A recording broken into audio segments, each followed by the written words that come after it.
Thank you for joining us. This video is part of a series that we've made to help you set up and use your REVITIVE Circulation Booster. This video is your step-by-step quick start guide to your new REVITIVE Circulation Booster. In the box you'll find the REVITIVE device, user's manual, a power adapter, remote control with 2 AAA batteries, 1 set of electrode body pads and body pad cord.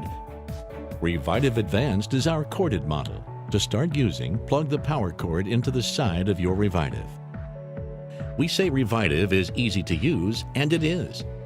Place your bare feet on, turn it on using the remote control, and start turning up the intensity. The timer will start counting down from 30 minutes, and the intensity goes from level 1 all the way up to 99. Keep turning up the intensity until you feel strong leg muscle stimulation and the device starts to rock.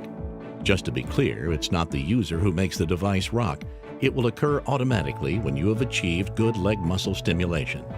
With a strong leg muscle contraction, your toes naturally point downwards and your heels raise, rocking the device forwards. When the stimulation stops, your leg muscles relax and the device rocks backwards again.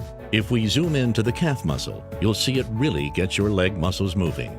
As the electrical impulses from the foot pads stimulate the nerve endings in your feet, it gets the muscles in the arch of your feet and your calf muscles pumping, increasing fresh oxygen-rich blood in your legs and feet, improving leg muscle strength and endurance, and importantly, relieving your aches and pains. Fact is, if you use REVITIVE at least once a day for 6 to 8 weeks, we promise you'll experience significant relief from your aches and pains and back doing more of the things you love.